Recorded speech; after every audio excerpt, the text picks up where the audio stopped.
ইউনূস সাহেব তো তিনি তো বিলেতে গিয়ে তিনি তো বেশ চব্বচস্য সরকারি পয়সায় বলেছিলেন না, উনি তো সাধারণ মানে মানুষ নন, উনি অসাধারণ, উনি ইন্টারন্যাশনাল প্লেয়ার। তাই ইন্টারন্যাশনাল প্লেয়ার গিয়ে তো সাধারণ জায়গায় থাকতে পারেন না, উনি বিলাসবহুল হোটেলে একদম থেকেছেন 30টা না 31টা ঘটনা নিয়ে। আমি কাগজপত্রগুলো আমি দেখছি, আমি খবরও পাচ্ছি, কিন্তু এই যে বিল আপনাদের কাগজপত্র যা বেরোচ্ছে আপনাদের কাগজপত্রে, সেগুলো দেখে আমাদের চক্ষু চড়ক গাছ হয়ে যাচ্ছে। আর 31টা ঘর আমাদের ভারতবর্ষে এরকম মানে এ যায় না 31টা ঘর বুক করার জন্য। ডক্টর জয়শঙ্কর এদিক ওদিক যান, ডক্টর জয়শঙ্কর কিন্তু হোটেলে খুব একটা কাটান না। ডক্টর জয়শঙ্কর মিটিং করে এসে এয়ারপোর্টে এসে নিজের প্লেনে উঠে যান, চার্টার প্লেনে। ওইখানেই তিনি লাঞ্চ ফাঞ্চ সারেন, ওখানে সমস্ত কিছু, ওখানে কিচেন কিচেন সব কিছু আছে। মোদিজিরও তাই।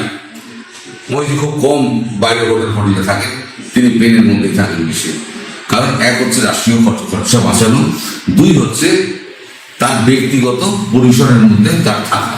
কারণ তার কাজ কারবার হচ্ছে পুরোটাই হচ্ছে বাইরে মিটিং করা এবং ভেতরে এসে তার নির্যাস নিয়ে আলোচনা করা হচ্ছে আপনার যে সমস্ত সেক্রেটারি রয়েছে তাদের সঙ্গে, যে যারা সচিব যান তাদের সঙ্গে। তা সেটা প্লেনের মধ্যেই যে কনফারেন্স রুম থাকে সেই প্লেনের মধ্যেই হয়ে যায়। ফলে আমাদের দেশের মানুষের মানে মন্ত্রী যারা আছেন তাদের পেছনে কিন্তু এতটা খরচা হয় না, কারণ আমরা গরিব দেশ। হ্যাঁ, আমাদের কষ্ট করে আমাদের দাঁড়াতে হচ্ছে, আমাদের থেকে পরিবার 14 আনা ধার করে চলার মতো ওই ইউনূসের দেশ নয়। ইউনূসের এখন তো লম্বা চওড়া এখন বাদ হয়েছে, তিনি এখন ছোটখাটো হোটেলে থাকেন না। আগে যখন যেতেন তখন তো ফ্রান্সে গিয়ে কি 5 স্টার হোটেলে ছিলেন?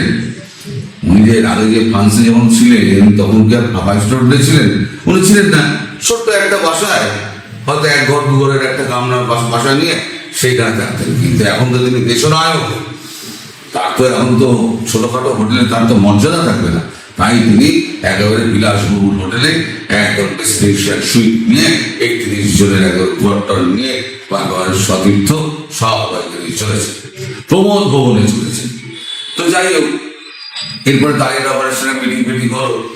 এবার আমি যদি মিলে গেল সেটা আমি করেছিলাম। এবার আঁটি হলো বাদ। এবার আঁটিটা ভাবছে যে আমরা কি করবো, আপনাদের কিছু করার দরকার নেই, আমরা যা ওপরওয়ালা যা করছে না জানবেন ভালোর জন্য করছে। এই 2 দিন আপনাদের কাছে আমি আসতে পারিনি, কিন্তু খোঁজ খবর যে আমি একেবারে রাখিনি তা কিন্তু নয়। এই খোঁজ খবর কিন্তু আমার চলছে। এরই মাঝখানে সমস্ত খবর নোয়া রাতের দিকে সমস্ত কিছু আমি করি, আমার ঘুমোতে দেরি হয়ে যায়। তো যাই হোক, এখন বৈশ্বিক পরিস্থিতি তো খারাপ। এখন বৈশ্বিক পরিস্থিতির বিশ্লেষণ না করে বাংলাদেশের অবস্থায় আসতে পারবো না। সুতরাং একটু ব্যাকগ্রাউন্ডটা আপনাদের জানিয়ে দিতে হবে।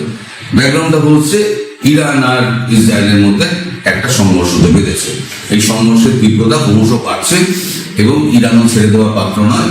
ইরান ইসরায়েলের তেল লাগবে একবারে দাম করে 131টা 132টা একদম মিসাইল মেরে একদম প্রচুর ক্ষতি করে দিয়েছে।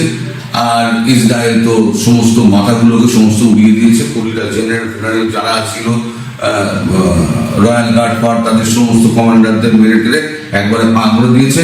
এখন ওই খামেনি এখন ধর্মগুরু যিনি আছেন সেই খামেনিকে এখন গর্তে আশ্রয় দিতে হচ্ছে বাংলায়।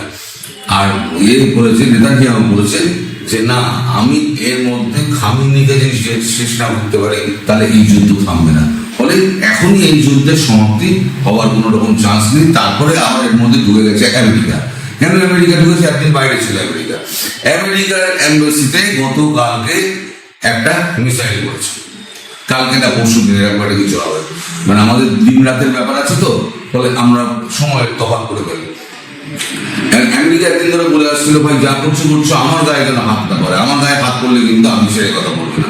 এবার আমেরিকার এম্বাসির মধ্যে যদি বোম পড়ে তাহলে সেটা কি ওই বোম মানে চৌহদ্দিটা, এম্বাসির যে চৌহদ্দিটা সেটা সেই দেশে চৌহদ্দি করে ধরা হয়। ওটা ভারতের যদি চৌহদ্দিতে হয় তাহলে ভারত ধরে নেবে, ভারতের উপরে আক্রমণ। তেমনি আমেরিকা ধরে নিয়েছে আমেরিকার উপরে আক্রমণ। আর ডোনাল্ড ট্রাম্প হিন্দি তো খেপাটে মানুষ, ডোনাল্ড ট্রাম্প বলছে একেবারে সমস্ত ফ্লিট সমস্ত রমনা করে দিয়েছে একেবারে ইরানের দিকে। তো এই সংঘর্ষের তীব্রতা আরো বাড়বে। তাহলে তিনটে বড় শত্রু যখন নিজেদের মধ্যে লড়াই করবে, তিনটে বড় মুষ নিজেদের মধ্যে লড়াই করছে, যে জিনিসটার জন্য একটা বুদ্ধিমান মানুষ কি করলো, সেই জিনিসটা তার ফাঁকে নিয়ে সে পালিয়ে গেল। ভারতবর্ষের অবস্থাটা এখন তাই। এখন এই যুদ্ধ পরিস্থিতি যত বাড়বে না, তখন ভারতের দিকে বাংলাদেশের দিকে কারো নজরও থাকবে না। কি করলো না করলো সারা পৃথিবী কেউ নজরই দেবে না। সারা পৃথিবীর নজর গিয়ে পড়বে ওই ইরান, আমেরিকা, ইসরায়েল, এই তিনটের উপরে। এর মধ্যে ছোট একটা বাংলাদেশ ভূখণ্ড, সেখানে কি হলো না হলো, কোন পৃথিবীর কার মাথা ব্যথা আছে বলুন, কোন হিউম্যান রাইটস কমিশন কোথায় কি, যেখানে লক্ষ লক্ষ মানুষ মারা পড়ছে, সেখানেও একটা ছোট দেশে একটা কয়েক হাজার মানুষ যদি মারা টারা পড়ে, তাহলে গিয়ে আর ওখানে নাকে কাটে দিয়ে নাচতে যাবে। হয়তো আমার মনে হয় হয়তো ভারত একটা এই অবস্থার জন্য অপেক্ষা করছে। হয়তো পৃথিবীর দৃষ্টি একদিকে থাকবে, মাঝে মাঝে সরকার করে না, দৃষ্টি ঘোরানোর জন্য একটা করে ইস্যু ক্রিয়েট করে দেয়। ওই ইস্যুটা নিয়ে সবাই আলোচনা করবে, তখন যে মেন ইস্যুটা আছে সেই ইস্যুটাকে চলে যাবে অন্তরালে। ভারতও তাই করছে। যখন এই ইস্যুটা যখন বেড়ে যাবে না, সবার চোখ যখন ওই দিকে চলে যাবে, পৃথিবী যখন মুখ ওই দিকে ঘুরবে, আমার মনে হয় সেই সুযোগটা ভারত কাজে লাগাবে। কারণ ভারতে 4 ঘন্টা 5 ঘন্টার ব্যাপার। এই 4-5 ঘন্টার আপনার ওই সাভার, তারপরে আপনার ওই রংপুর, আর ওই যে চট্টগ্রাম, তিনটে জায়গায় তিনটে ধানাম করে মেরে দিতে পারে, আপনার মোটামুটি ফাঁকা হয়ে যাবে, ইউনুসের বাগবন নিরি হয়ে যাবে। আর যত কি আপনার রয়েছে না, যত আপনার মৌলবাদী রয়েছে, মৌলবাদীর সঙ্গে কত, খুব বেশি হলে 15-20 লাখ। আর বাকি যারা আছে তারা সঙ্গে করে চেঁচায়, প্রাণ বাঁচানোর জন্য চেঁচায়। তারা আসলে মৌলবাদী নয়, তারা শান্তিপ্রিয় মানুষ। কিন্তু কি করবে, পিঠের চামড়া বাঁচাতে হবে। পিঠের চামড়া বাঁচানোর জন্য তারা হই হই করে মাঠে নেমে পড়ে, দেখায় আমি তোমাদের কত আপন লোক। তো এইরকম লোকজন ওখানে আছে। সুতরাং তাদের নিয়ে কোনো সমস্যা নয়। আর মৌলবাদীগুলো এমনি মারা করবে অথবা দেশ ছেড়ে পালিয়ে যাবে। কোথায় পালাবে তাদের চিন্তা, যদি হাতে পড়ে তাহলে করে কচু কাটা হবে। তো আমার মনে হলো এই খবরটা গতকাল রাতে মনে হলো, কলেজ সমাজের সঙ্গে কথা বলেন, এটা একটা হলেও হতে পারে, হবে এমন কোনো নিশ্চয়তা আমি বলছি না, হলেও কিন্তু হতে পারে। এটা কিন্তু ভারতের প্ল্যানের একটা অংশ হলেও হতে পারে। কারণ সবার চোখ কিন্তু তখন অন্তরাষ্ট্রীয় ব্যাপারে থাকবে। এই সাউথ ইস্ট এশিয়ার একটা ছোট ভূখণ্ডে সেখানে কি হচ্ছে না হচ্ছে কেউ খবর রাখবে না। যদি সেটা হয় তাহলে আপনাদের পক্ষে মঙ্গলজনক। যা হচ্ছে হোক। জামাত আর বিএনপির দুঃশাসনের এই যে সরকার, হ্যাঁ, দুর্যোধন আর দুঃশাসন, একটা হচ্ছে দুর্যোধন ওই ইউনুস, আর একটা হচ্ছে দুঃশাসন তারেক রহমান। তাহলে দুর্যোধন আর দুঃশাসনের রাজত্বে কেউ সুখী থাকবে না এবং ভারত সেটা মেনেও নেবে না।